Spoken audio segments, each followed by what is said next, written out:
Israel bombs Gaza again. 10 Palestinians killed, 55 injured. After 75 years of independence, manual scavenging continues unabated in India. Biden administration declares emergency in critical step to fight monkeypox. DOJ files charges against 4 officers in Breonna Taylor's killing. 11-year-old New Jersey girl honored for memorizing the Quran.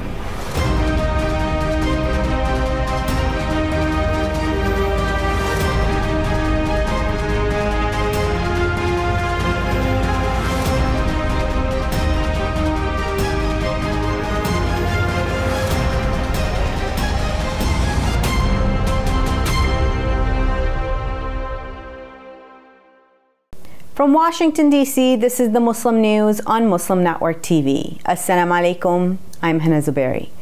Our top story tonight. On Friday, Israel attacked the besieged Gaza Strip with warplanes.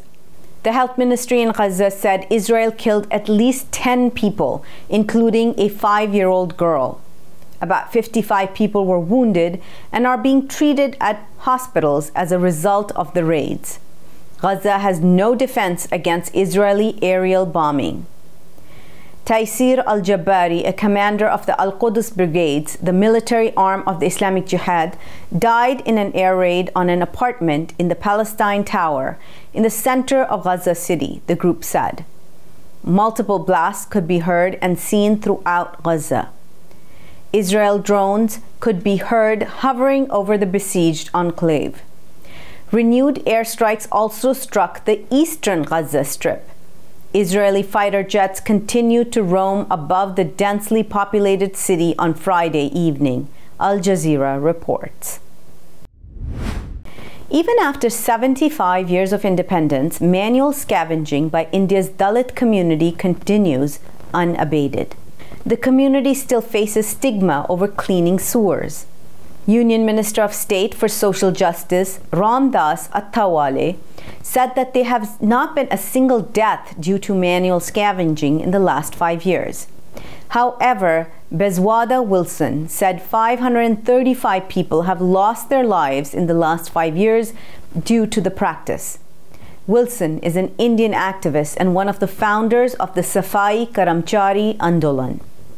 That is an Indian human rights organization campaigning for the eradication of manual scavenging, as well as the construction, operation, and employment of manual scavengers.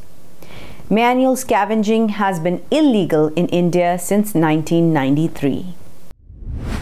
On Thursday, China fired a barrage of ballistic missiles into the waters around Taiwan, according to reports. The superpower launched large-scale military exercises in response to U.S. House Speaker Nancy Pelosi's visit to the self-ruled island. Taiwan's defense ministry said it detected 22 Chinese fighter jets briefly crossing the Taiwan Straits median line during Thursday's exercises.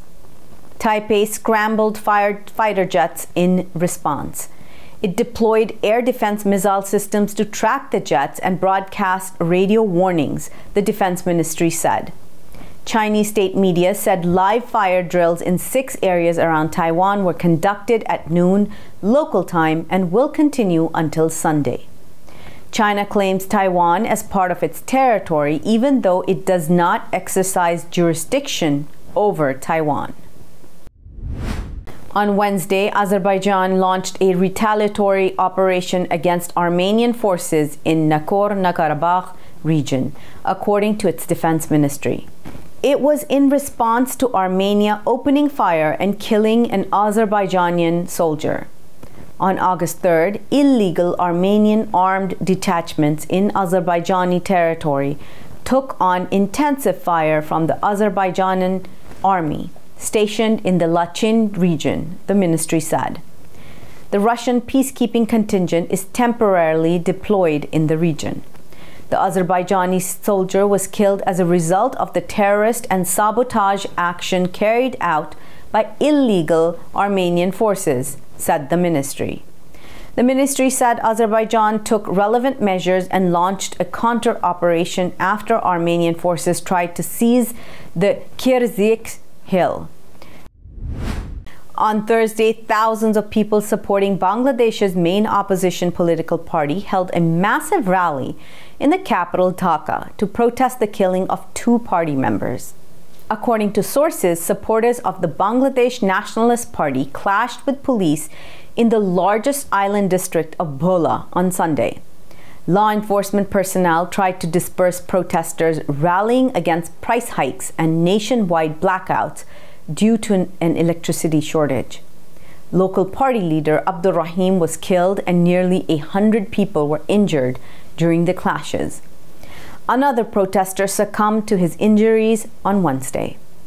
Dozens of police officers also were injured, according to authorities. BNP leaders vowed to continue their movement on a more massive scale to remove the ruling Awami League government. Yazidis are commemorating the 8th anniversary of mass killings in Iraq while Dutch authorities hunt for the perpetrators involved in the genocide. Netherlands police are looking for information on the perpetrators of war crimes committed by Daesh against the Yazidi community. On August 3, 2014, Daesh, or ISIS, carried out mass killings against the minority community in Iraq's Sinjar province, according to the United Nations. They enslaved women, killing men, and using Yazidi children as soldiers. The United Nations has since branded the killing a genocide. Dutch police said they were hoping to prevent perpetrators from finding shelter in the Netherlands and living here unpunished.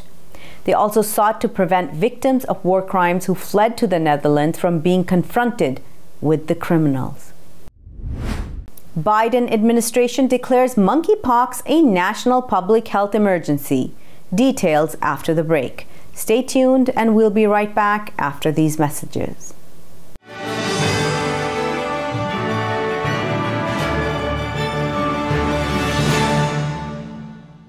If I could be you, and you could be me for just 1 hour. If we could find a way to get inside each other's minds. Walk a mile in my shoes. Walk a mile in my shoes. Well, before you abuse, criticize, and accuse. Walk a mile in my shoes.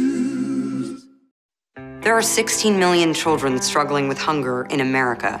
That's 1 in 5 daughters, sons, neighbors, and classmates who don't know where their next meal is coming from. Yet billions of pounds of good food go to waste every year. It's time we do something about it. Feeding America is a nationwide network of food banks that helps provide meals to millions of kids and families in need. Visit feedingamerica.org to help them feed even more. Together, we can solve hunger. Together, we're feeding America. Despite the development of a COVID-19 vaccine, millions around the world will not have access. We need a vaccine that's free and available to everyone, everywhere. It's time for a people's vaccine. Assalamu alaikum! Open up your eyes. Assalamu alaikum everyone, it's your brother Zain Bika from South Africa. One of the first educational programs ever produced for Muslim children was the ever-popular Adam's World series. The colorful and comical Muslim puppets stole the heart of a generation. Sound Vision will be releasing brand new episodes of Adam's World with the launch of a Adam's World app. Subscribers will enjoy new Adam's World episodes as they are released, as well as all the classic episodes of Adam's World. So visit adamsworldapp.com now to learn more, subscribe, and enjoy new adventures of Adam and his friends. And let's keep helping tomorrow's Muslims today. Assalamu alaikum. It's Adam's World. Believe me, there's a lot to see. Bismillah. Let's explore. To stop this genocide, we need your help.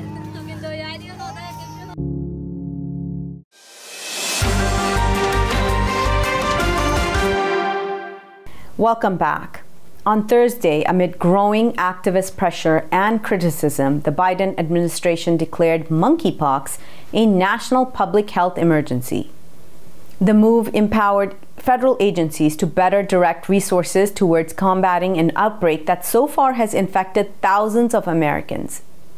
U.S. Health and Human Services Secretary Xavier Becerra said that the administration is prepared to take our response to the next level in addressing this virus. He urged Americans to take monkeypox seriously. The administration's move follows a July 23rd World Health Organization Global Health Emergency Declaration. Similar declarations have been made by U.S. states, counties, and cities, including California, Illinois, New York City, and San Francisco. A federal judge in San Francisco ruled that the Biden administration must work to undo the harms caused by the Trump administration's Muslim ban. Former President Donald Trump enacted the ban at the beginning of 2017. It blocked people from 7 Muslim-majority countries from entering the United States. Parts of the ban and others like it were shot down in court, but they prevented tens of thousands of would-be visa holders from getting permission to enter the country. The federal lawsuit was filed in 2018 and now includes more than a dozen plaintiffs whose visas were affected. The Biden administration has repealed all the bans. On Thursday, the U.S. Justice Department filed charges against 4 current and former police officers in connection with the shooting death of Breonna Taylor in Kentucky. Investigators said that the officers unlawfully entered Taylor's apartment for a drug deal operation on March 13, 2020. They shot and killed Taylor during the raid. Attorney General Merrick Garland said that the officers falsified the affidavit used to obtain the search warrant for Taylor's apartment.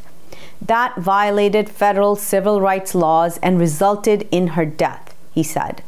Former Louisville detective Kelly Goodlett and Officer Joshua Janes have been charged with conspiracy for falsifying the affidavit for the search warrant. They're also accused of trying to cover up their unlawful conduct after the botched raid. Former Officer Brett Hankinson was charged in 2 counts indictment for deprivation of rights under color of law. Sergeant Kyle Meany was charged with lying to the FBI during the investigation. Charges include the unconstitutional use of force, unlawful conspiracies, and obstruction of justice. Mosque and community leaders in Dallas-Fort Worth are rallying around a Black Muslim father and his family after his young son became the target of racist abuse. Muhammad Kareem said his 10-year-old son was traumatized after a racial slur inflicted by a former Dillard's clerk at Dallas North Park Center. More than 1 million people on social media have viewed a video of Kareem calmly confronting the man. Kareem runs a small catering business and restaurant in Johnson County. He told American Muslim Today that his family is traumatized by what happened. Kareem said his Islamic faith and the Prophet Muhammad's words, "Don't be angry," guided his actions on this day. He's recorded telling the now terminated employee, "It doesn't matter the age, treat human beings with respect and morals and values." Worshippers at the Islamic congregation of North Jersey in Paterson were pelted with rocks while praying Monday evening. It is the second bias attack in 8 months, according to mosque leaders and authorities. Shortly after 8 p.m. that day, 3 young men entered the mosque while around 100 people were gathered for Maghrib prayer. Burhanuddin, a board member of Masjid Abu Bakr, said one man held the door while the others threw rocks. 2 people were struck on the leg, but no one was injured, he added. Surveillance video and photos from mosque cameras show 3 men fleeing the scene as worshippers chased them. No arrests have been made. On Thursday, the jury in Alex Jones' defamation trial ordered the far-right conspiracy theorists to pay $4.1 million in damages over false claims about Sandy Hook massacre. Jones has repeatedly claimed that the 2012 deadly Sandy Hook Elementary School shooting in Newtown, Connecticut was a hoax. Jurors gave the verdict after deliberating about 1 hour Wednesday and 7 hours Thursday after a 9-day-long trial in Austin, Texas. That fine levied against Jones was far below the roughly $150 million sought by the plaintiffs. They won a similar trial in Connecticut where other Sandy Hook's parents sued Jones. The trial was won by default last year after Jones refused to produce documents the plaintiffs demanded. On Monday, a celebration of faith and accomplishment was held for 11-year-old Safura Ali of New Jersey, who has memorized the entire Quran. The scripture is more than 600 pages with 114 chapters in Arabic. Muslims believe its verses are revelations from God. Ali started memorizing the Quran 3.5 years ago, including during the pandemic with the help of her mother. Both her parents have memorized the Quran as well. Her mother, Dr. Anjum Chatta, started learning at 7 years old and finished at 13. The family hopes Ali's story will inspire others to try memorizing the holy book. Coming up next after the break is our analysis segment, recognizing August 5th as the day Kashmir was reoccupied. So stay tuned and we'll be right back after these messages.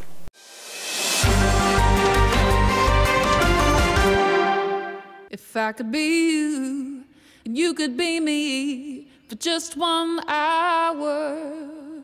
Walk a mile in my shoes. Walk a mile in my shoes.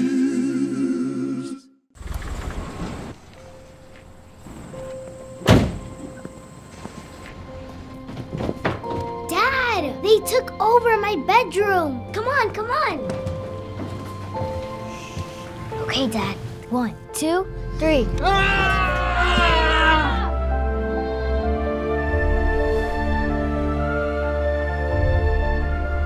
Dad!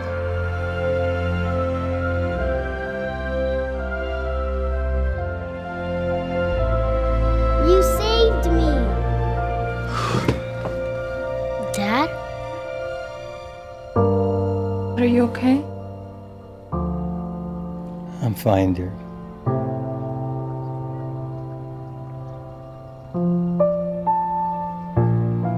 Your hero needs you now, and AARP is here to help.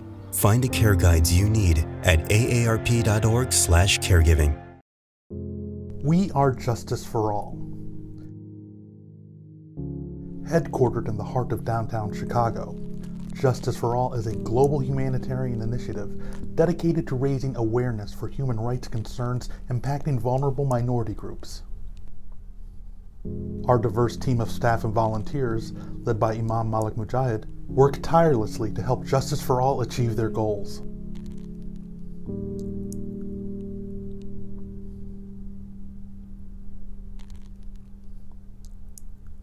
We promote policies that protect religious freedom, address the root causes of mass displacement, and recognize the plight of refugees and forced migrants. Together, we can continue to stand up for justice. Justice for all.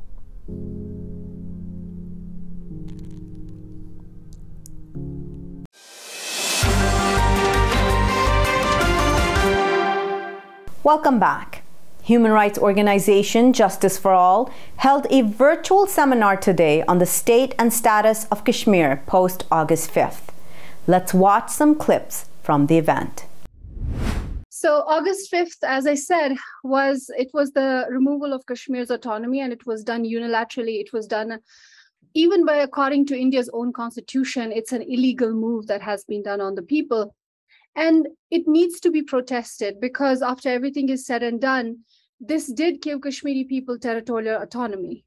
And territorial autonomy meant that settler colonialism could not be as rampant as it has been after 2019.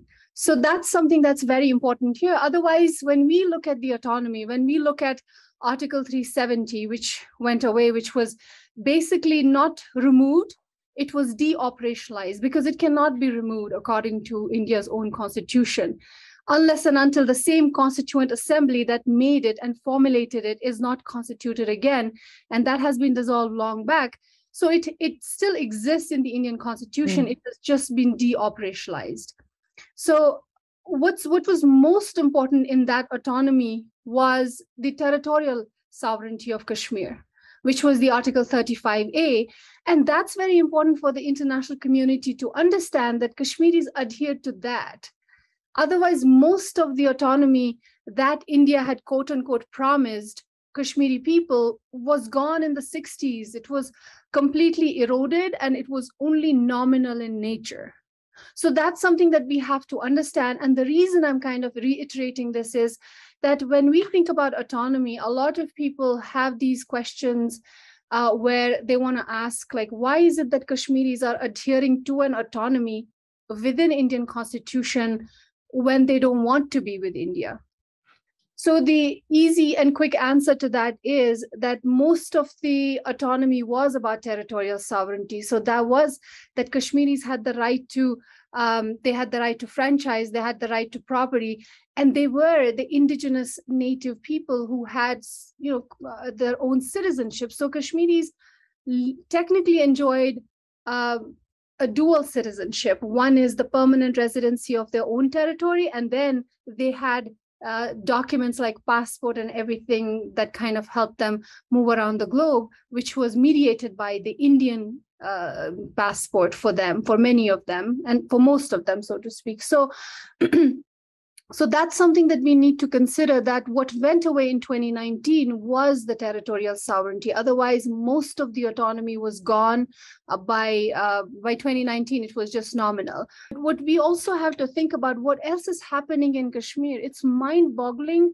that we cannot keep a track of how many laws and how many statutes that Kashmir had are changing every day. And India makes it completely a legal thing for people that this has to be done because it's connected to development. And that's one thing that India sold to the international community in 2019, saying that we have to develop the region and autonomy has been the biggest hurdle to development. And in that, they also pushed in gender discrimination, that autonomy discriminates against gender. So that's something that we need to consider. What kind of laws are changing in Kashmir? The first one is the Dominion law. Now, Kashmiris don't have any kind of permanent residency. They don't have the internal citizenship that they used to have, which also gave them protected basically their indigenous rights. They're not there anymore.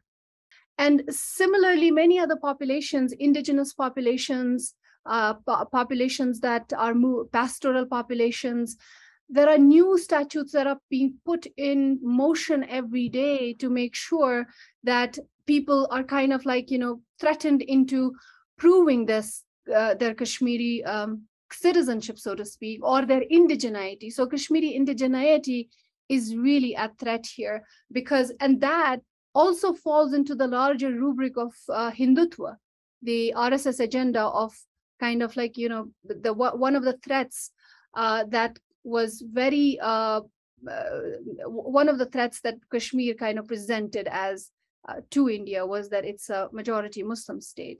And that is under threat in this moment. So there's what you see, a connection, the Muslim connection with the rest of Indian Muslims. But we do have to remember that Kashmiris are working against the Indian constitution, whereas Indian Muslims have a problem within the Indian constitution. So that's a demarcation we want to be clear about. But at the same time, RSS's agenda of being genocidal and xenophobic against Muslims is also one of the aspects of what they're doing in Kashmir. So the other thing quickly that I want to talk about before I wrap up is I think in this moment, we know a lot about 2019. We know a lot about what's happened in the last 70 years. But what's happening in this moment is also very important for us to understand that settler colonialism is really, Indian settler colonialism is really on the move. It's on steroids. That's not to say that from 1947 onwards and even before, settler colonialism in different iterations and different molds and fashions was not prevalent. It was, but not in the manner it is now, because now India has carte blanche, and the international community is also in some ways quiet, even though Kashmir has been re-internationalized. So what we see is settlements that are being formed, laws that are being changed, things that Kashmiris can and cannot do inside, and many of that we see in press freedoms that are completely being confiscated. We see, as I said earlier, habitations and populations and hamlets being confiscated. People who are connected to resistance in any shape, manner, or form, even in thought, so to speak, are being jailed, arrested, are being criminalized. Properties are being attached. Laws that penalize Kashmiri resistance leaders they are being changed, and they're being made more vague so that everyone, literally all Kashmiris, can be incarcerated one day. So something like that. And this has also, in this moment, there is this conversation around silence in Kashmir. And I think that needs to be understood. It's not silence in Kashmir as much as it is silencing. It's complete and utter repression of Kashmiris. There is a war on Kashmiri mindset, and that's what I wanted to reiterate today as the main message of what I'm trying to say. Kashmiri mindset is a resistant mindset, and it has given India the maximum resistance it can do in the last 74 years. But now, with this brazen settler colonialism and this direct rule by the Indian occupation from Delhi, and having their own nominated person changing rules and creating executive orders, administrative statutes that are being, passed around in different departments, and laws are being changed without any kind of legislature, without any kind of, asking Kashmiri people for their will. So in that moment, what we see is India is doing everything that it needs to do to make sure that it's launching a full-on war on Kashmiri mindset, trying to tell them that their relationship with India is inevitable and there is no way out. And I think that's something that we all need to consider in this moment. We have in the last 3-4 years talked a lot about how this autonomy went away and what exactly has happened.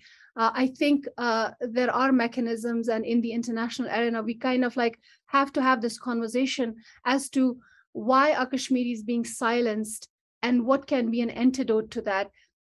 And one of the ways that we can really offer solidarity is, of course, talking more about Kashmir to people who see Kashmir as a terrorism issue, because India has been very successful in an anti-Islam, Islamophobic world. It's very easy when you talk about people who are majority Muslims and then armed/unarmed struggles, it's very easy for people to think that this might be, quote unquote, what is stereotypically seen and erroneously seen as Islamic terrorism.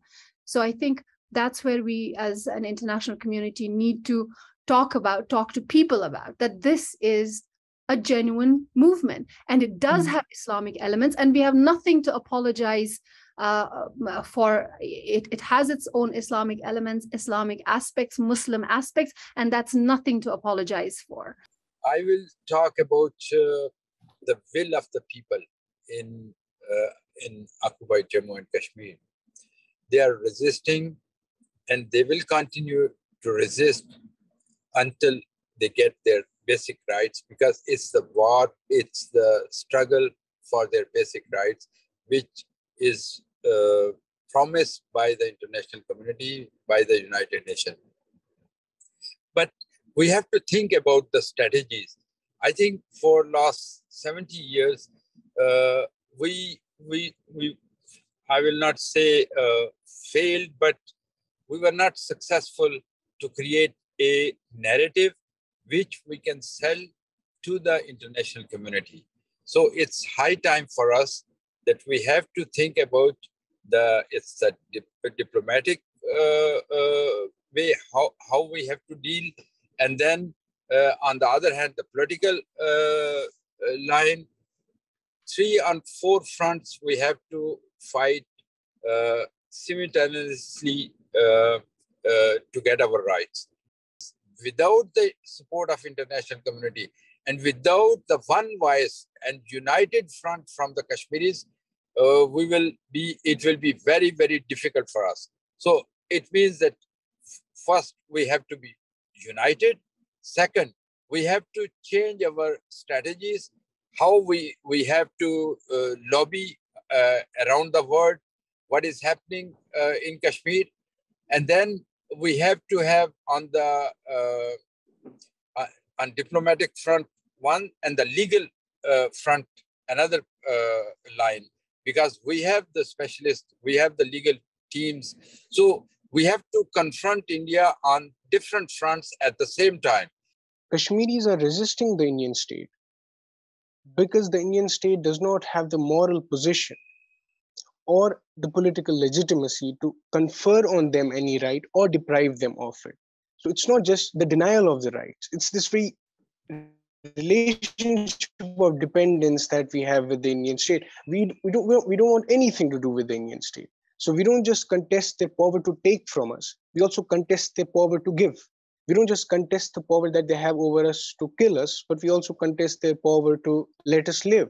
Because it is with this latter power that the power to kill comes. So this is something that we have to keep in mind. And one of my friends, I won't be able to name him because he's living in Kashmir, he said something very profound. He said, Kashmiris are not fighting for Azadi because there are human rights violations. There are human rights violations because Kashmiris are fighting for Azadi. Which means that if Kashmiris were to give up on this essential, profound demand that has shaped our lives now, moral lives, spiritual lives, political lives, personal lives, broken families, torn apart houses, scattered families, then India would have no reason to persecute us, though that could be contested as well, that the Indian state would not stop until it completely erases the last Muslim from Kashmiri land. But if Kashmiris were to give up, if they were to surrender, if they were to accept being part of India, things might have been different. And we know that many prisoners in Tihar jail, in other prisons, were offered exactly this, that you just have to accept the territorial sovereignty of the Indian state over Kashmir and you can go home. But none of them accepted this. So they're still in prison.